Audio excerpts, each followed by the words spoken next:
worldwide fans of the planet's hottest entertainment with an edge. Jaime En Fuego here, welcoming you all to my namesake program, Enfuegotainment. That's right, you can just call me Fuego for short, and I am so stoked to have you here for another Fresca Fuego review. Woohoo! That's right, and this one for none other than the latest in the current resurgence of musical stuff coming through the pipelines of Hollywood. Another biopic, that's right, Rocketman, the telling of the Elton John story, his, storied career, all of its ups and downs and all of their, just craziness and, glitz and glamour and gory glory in some ways as far as just, the pitfalls and, I mean, man, what a career this man has had and what a lengthy period of time it took to actually get this film made. They've been working on it since 2001 when there was that awesome video that, yes, I know, had Homeboy from NSYNC in it, none other than Little Timberlake,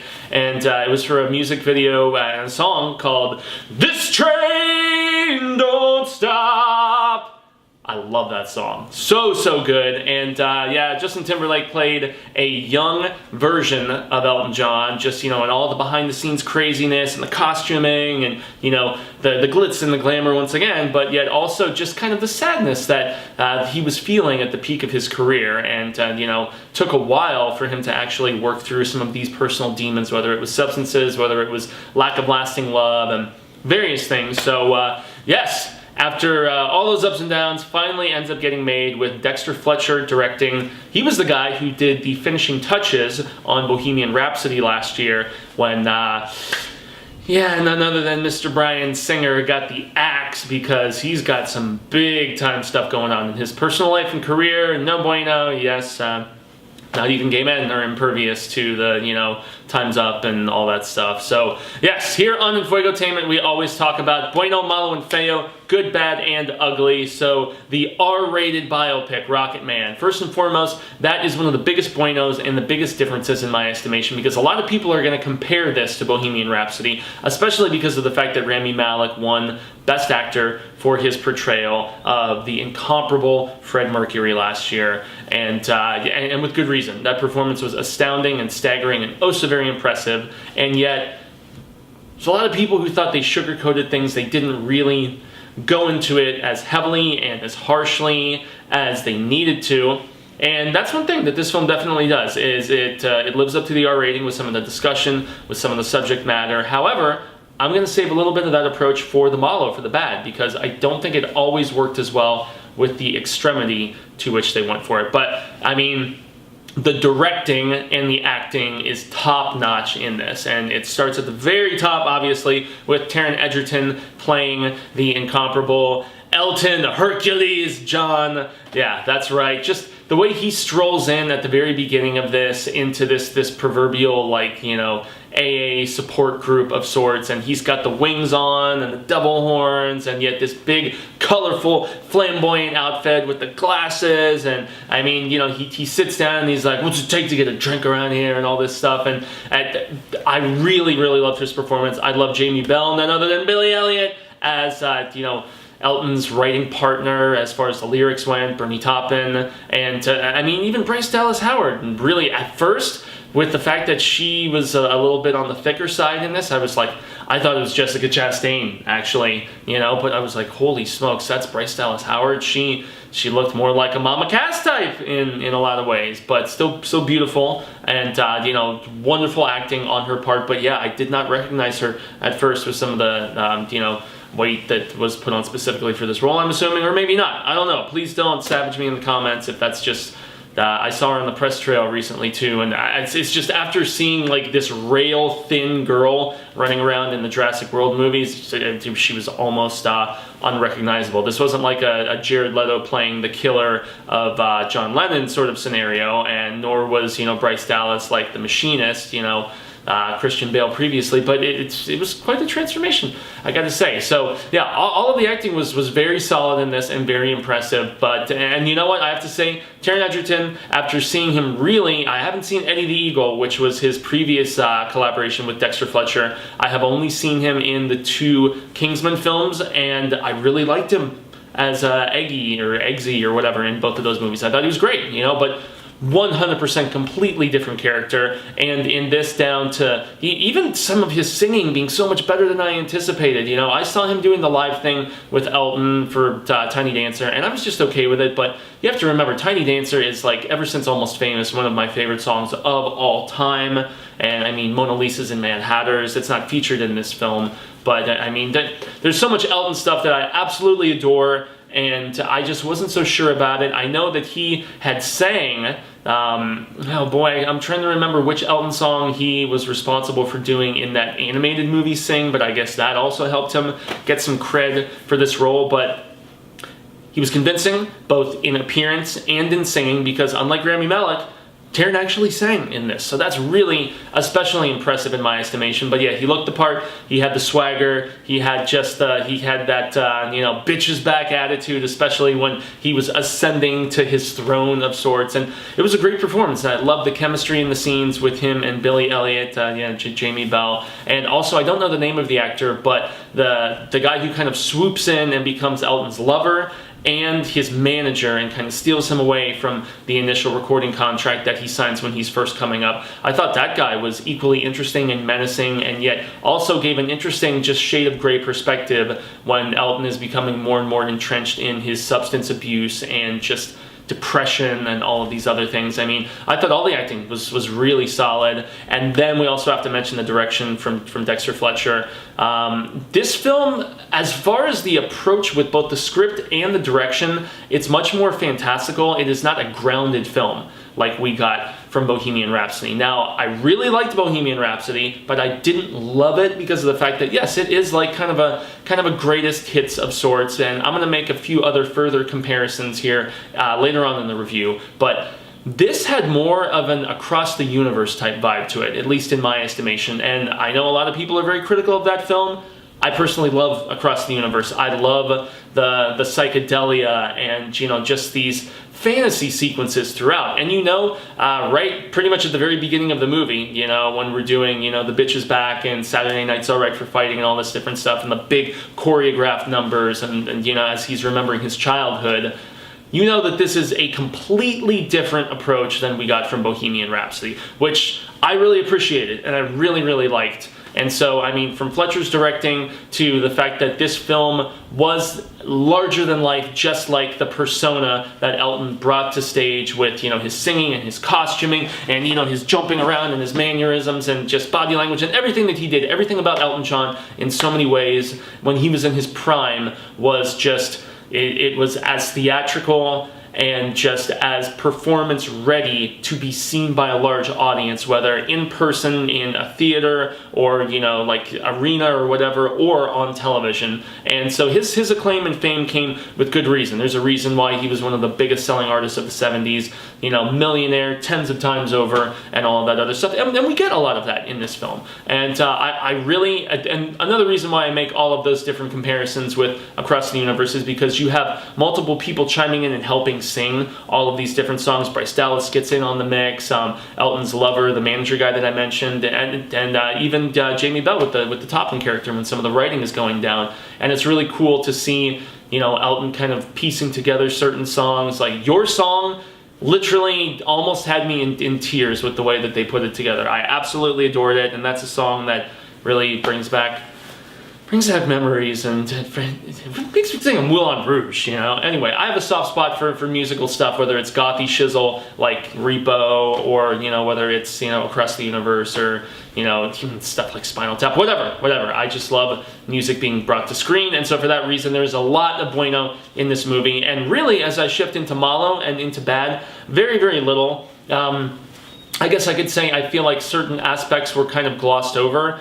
Most notably, Elton's marriage. I feel like it was just a very small footnote, and without really spoiling too much, it's in the film, you know, it was a big pivotal part of his career and a bad of surprise to a lot of people, but it was a different situation in comparison with like Bowie, who everybody knew David Bowie was bisexual, and yet, you know, he spent a lot of time in, you know, the end of his career, like decades, right, married to Giselle, and so I guess maybe Bowie was the epitome of a bisexual man, and which maybe some have even said, you know, Fred Fred Mercury was more on the bisexual side of sorts than he was on the just completely flamboyant and flaming and all that coolness, and which I love and appreciate the hell out of. I mean, but yeah, Elton was definitely very much a gay man, and the bad is that I know some people are going to be turned off by the fact that this is the first major Hollywood movie with it's not even a graphic gay sex scene, and it's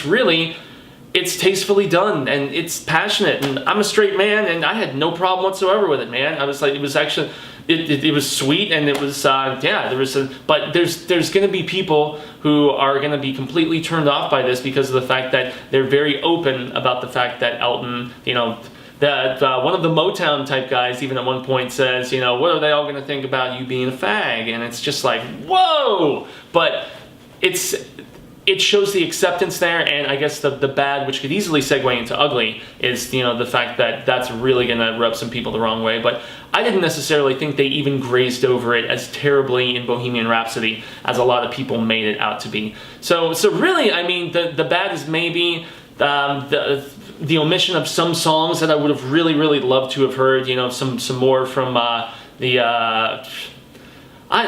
don't know. I mean, with the exception of Mona Lisa's and Mad Hatters and, you know, This Train Don't Stop, which I think would have been a really cool bookend to have used at some particular point. I mean, you know you're not going to get really deep cuts in a film like this, and so maybe that's a little bit of bad that you could say, you know, it's going to go for the big hits, the most recognizable stuff, the stuff that mass audiences and the casual listener through the radio is going to recognize the most, but I can't really say that there is anything really lacking as far as acting, as far as direction, as far as visual presentation. You know, it didn't feel like a 2-hour something movie, and it was very well paced. And you see, anytime I'm struggling to find bad, you know, really for the sheer fact that maybe they just grazed over a couple career bits and, you know, bits in his life a little bit more. So, and you know, maybe I will say that maybe the R rating and the fact that they showed the cocaine use and the drinking and some of the behavior, I felt like maybe they didn't go too far, like, you know, less than 0 too far, or you know, like a Train Spotting, or I don't know, a Requiem for a Dream, for God's sake. But I do feel like they went purposefully more overboard than was necessary, and it almost felt kind of gimmicky in some instances, all the hedonism and all this other stuff. But it did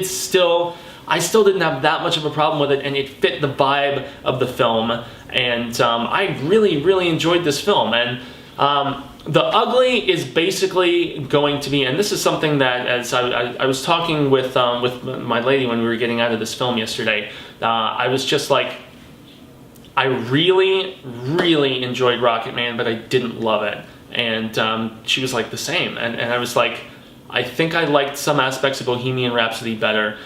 Not because I like Queen more, and not because, you know, it was a better made movie, because honestly, I will actually contend that Rocketman is a better film as far as just, you know, the directing aspect, and, you know, I think the script is better in just the way that it just portrayed a lot of different stuff. But the ugly is that at the end of the day, Elton is still alive, and even though he made all those mistakes and lived so crazily, and, you know, just, you know, the whole live fast, die young, you know, drugs and sex and all these other things, he somehow kind of escaped unscathed, and he's happily married, and he has beautiful kids and all this other stuff. And the ugly, and the reason that I'm gonna say I prefer Bohemian Rhapsody, or at least Rami Malek's performance, is because of the fact that Freddie didn't make it out, man.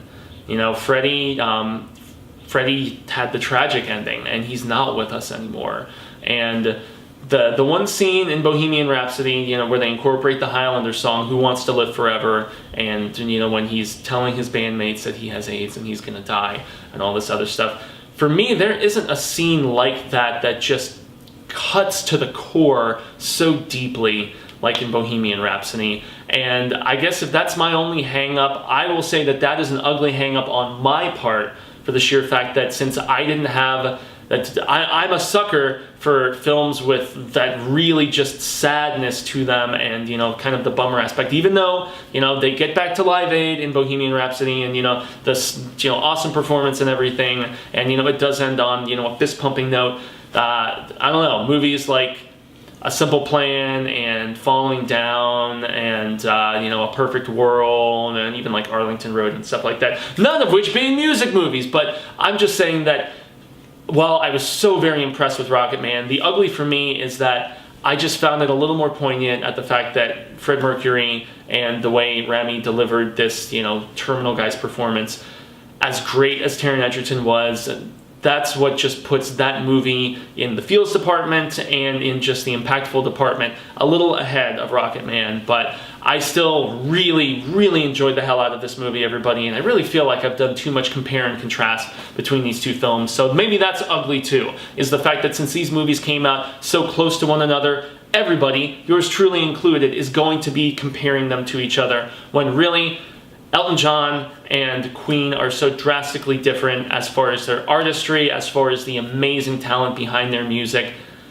We shouldn't be comparing these, and it's ugly that I fell prey to it as well. But even further ugly is that it's inevitably going to happen. So I will say that Rocketman is a Fuego film. Rocketman is a 4 out of 5 flaming fireballs. Yes, very befitting in this particular case. But from the costuming, to the songs, to the acting, to the fact that there is so very little bad about this movie. And I'm positive that there's a lot of people who are going to prefer this to the Queen Bohemian Rhapsody film. And if that is the case, more power to you. I just, in some aspects, found a little bit more just emotional impact in certain bits of that other film. So I've been Jaime En Fuego. You can find me on all social media sectors, just like you see below: Twitter, Instagram, Facebook, YouTube, which is where you are right now on Enfuegotainment. Please, porfa y gracias, like, share, subscribe, hit the bell so you get all of those notifications whenever I am putting new stuff up. And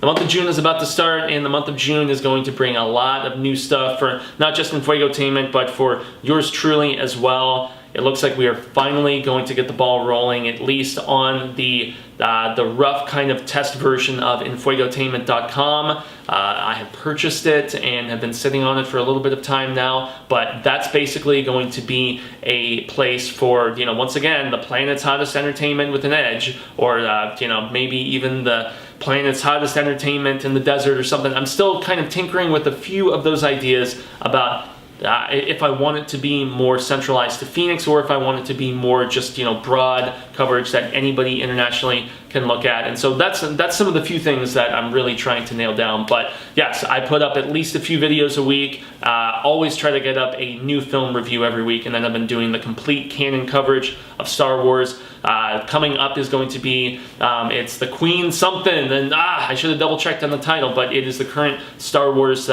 basically in between episodes 1 and 2, and it's all about Queen Amidala as she transitions from her role from, you know, the Queen of Naboo to, you know, her role as a senator, you know, and, you know, working over on Coruscant and stuff like that. So yes, that is a book that I am in the midst of reading right now. There's also going to be some comic book coverage. I have both the Age of Republic. They just collected Age of Republic villains and Age of Republic heroes together, and they were released in the last week or so. I'm going to be putting up reviews of both of those in the next few days, so look forward to that. But obviously, if you're here, you probably like stuff besides horror, but have seen me on the Horror Show channel at youtube.com/the Horror Show channel. That's right, where you can see spooktacular coverage 1, sometimes 2 times a day, whether it's trailer reactions, film reviews, convention coverage. We just got done doing Phoenix Fan Fusion, including 3 awesome panels, one about Stephen King in the year of 19, another about horror remakes,